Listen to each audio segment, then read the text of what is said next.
Seja mais uma vez bem-vindo ao canal destinado à evangelização espírita infantil, com várias sugestões de aula, temas, atividades, brincadeiras. Tenho certeza que você vai encontrar várias coisas interessantes por aqui. O tema da aula de hoje é Conhecendo Kardec, né? A nossa sugestão de aula para você preparar para as crianças. A gente tem um outro vídeo já no canal sobre Kardec, na verdade sobre o filme. Mas nesse caso é uma aula já para crianças um pouco maiores, né, até adolescentes.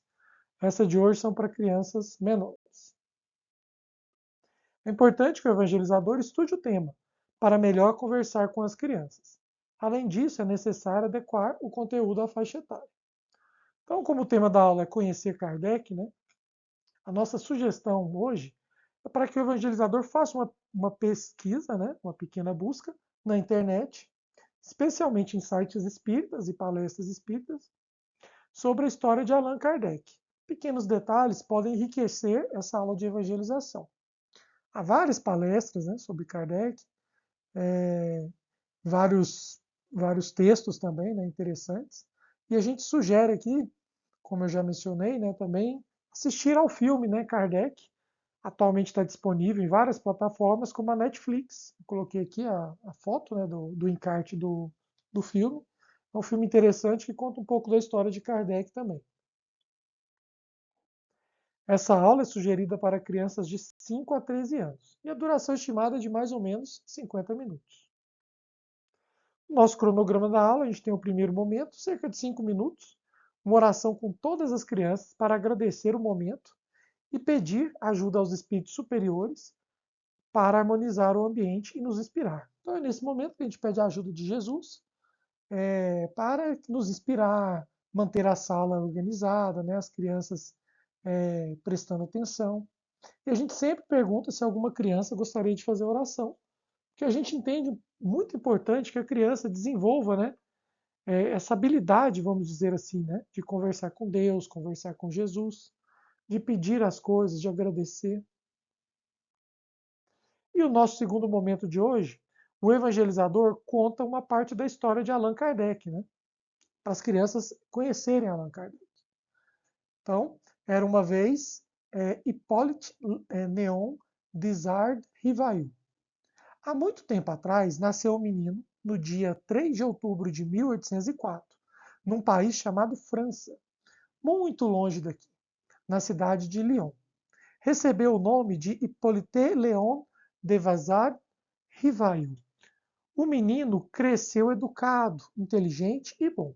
Aos 10 anos de idade, seus pais o mandaram para outro país, a Suíça, para a cidade de Yverdon, para aprimorar os seus estudos.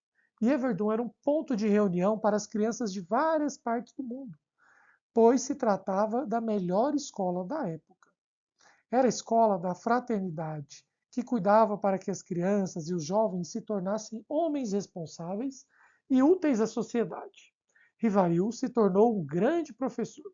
Quando foi morar na cidade de Paris, capital da França, passou a ensinar em sua casa gratuitamente a muitos jovens que não tinham condições de pagar a escola. O professor Rivail, por ter estudado muito, aprendera e falara muitas línguas, além do francês, sua língua natal.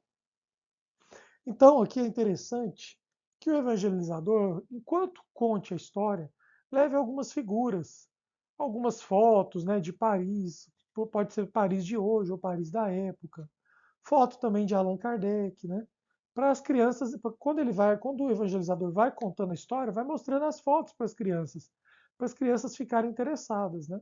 E aqui um detalhe, né, que o Allan Kardec também ele ministrava aulas também em escola, né, não só gratuitamente, mas era como ele ganhava, né, o dinheiro dele, pode-se comentar também com as crianças. E por volta do ano de 1831, se deu um episódio feliz em sua vida. Ele conheceu Amélie Gabrielle Baudet, com quem se casou um ano mais tarde. Ela também era professora. Ele e a esposa trabalhavam bastante. Entre outros afazeres, ele escrevia livros de estudo para as escolas. Tornou-se, assim, um homem conhecido e respeitado. Quando estava com 50 anos de idade, através de um amigo, tomou conhecimento de coisas estranhas que vinham acontecendo na cidade. Dizia o amigo que em determinada reunião que assistira, os objetos se movimentavam e uma mesa chegara a falar. O professor Rivail, acostumado ao estudo, à pesquisa, achou muito estranho aquilo. Mas depois do amigo insistir muito tempo, decidiu assistir uma das reuniões. Ali, Rivail viu pela primeira vez o fenômeno das mesas que se movimentavam sozinhas. Objetos diversos, como os vasos, flores e chapéus, se moviam em pleno ar, sem nenhum apoio. Logo o professor ficou a pensar que, se não eram as pessoas que se encontravam reunidas as causadoras daquilo, devia haver uma causa, e se pôs a pensar. Então, como vocês vão ver na literatura, né, Allan Kardec, no início, ele desconfiava daquilo ali, achava que era truque de mágica, né? Ele era um cientista da época, uma pessoa que já tinha conhecimento, né, das ideias cientistas, né, dos conceitos da ciência. E ele não acreditava, mas depois de assistir a alguns, ele começou a fazer questionamentos. Então ele começou a frequentar com assiduidade as reuniões semanais, disposto a descobrir o que havia por trás daquilo tudo. Para falar com a mesa havia um método especial. Quando a mesa dava uma batida com um dos pés, queria dizer não, duas, sim. Depois se convencionou um alfabeto, uma batida para cada primeira letra do alfabeto, né? Uma para o A, duas para o B, três para o C e assim por diante. Mais tarde, para apressar o método, alguém ia dizendo as letras do alfabeto em voz alta e a mesa, com a batida, assinalava a letra desejada. Por meio de tais pancadas, podia-se estabelecer uma conversa com a mesa, obtendo resposta à pergunta. Foi assim quando Rivail perguntou quem movimentava a mesa. Recebeu a resposta: somos os espíritos. Na continuidade do diálogo, através das pancadas, os espíritos informaram que nada mais era do que as almas dos homens que já haviam deixado o corpo físico. Não eram fantasmas, apenas não possuíam corpo físico. Haviam morrido, como se dizia vulgarmente. Ainda da mesma forma, o professor Rivail ficou sabendo que as pessoas, ao morrerem, continuavam a viver, apenas com outro corpo, né? O corpo espiritual, e mais tarde reencarnavam. Né? E, além, lhe disseram que ele já vivera outras vezes, e uma das vidas anteriores, ele se chamava Allan Kardec. Então, continuando a fazer perguntas, anotando as respostas, né? Tornando a perguntar, tudo anotado, comparando, estudando, o professor Rivail reuniu, enfim, todos os ensinamentos dados pelos espíritos em um livro, o livro dos espíritos.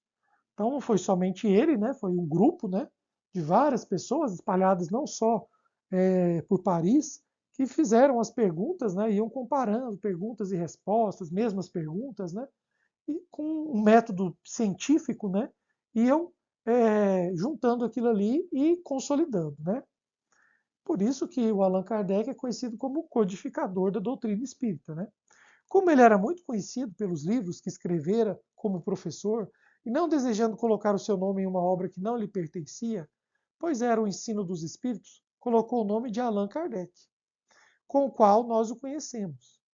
Espiritismo é, pois, a doutrina revelada pelos espíritos e reunida, né, codificada, em forma de livros, né, por Allan Kardec e atualmente outros ainda, né, temos o Chico, vários outros escritores, né, graças à mediunidade.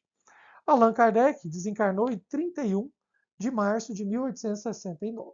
Sua esposa ainda viveu alguns anos e prosseguiu trabalhando até o dia de sua desencarnação pela propagação da doutrina espírita. Né? Então aqui umas duas figuras, né? Uma do Livro dos Espíritos, o primeiro livro, né? Publicado, e ali depois uma reunião, né? Mediúnica para questionar, né? Perguntar e receber respostas, né? Naquela época, como eu disse, é interessante, né? Mostrar essas figuras, às vezes até os livros, né? Para as crianças irem conhecendo. E os livros que são conhecidos como codificação, né, da doutrina espírita são os seguintes: o Livro dos Espíritos, o Livro dos Médiuns, o Evangelho segundo o Espiritismo, a Gênese e o Céu e o Inferno. Só um comentário, né, para Allan Kardec codificar, né, o Evangelho segundo o Espiritismo. Ele viajou, né, foi para um lugar onde ele pôde, vamos dizer assim, meditar, ter uma paz de espírito um pouco maior, né? O livro foi muito importante em que ele se realmente dedicou, né, para escrever, se concentrou, vamos dizer assim. E aqui ao lado, né, eu coloquei as figuras, né, das capas dos livros, né? Também interessante mostrar para as crianças. E Allan Kardec escreveu também muitas revistas, né, sobre o assunto. São as revistas espíritas, né? E agora, né, depois de contar a história para as crianças, é hora da nossa atividade prática. O evangelizador leva folhas de papel com brincadeiras para que as crianças memorizem o nome Allan Kardec e o relacionem com o organizador, né, o codificador da doutrina espírita. Temos também a opção de um quebra-cabeça com a imagem e o nome de Allan Kardec, feito em palitos de picolé. Então aqui as figuras ao lado, né? Um é um labirinto, né? Para a gente ligar o Allan Kardec ali, a figura do Allan Kardec, as mesas girantes, né?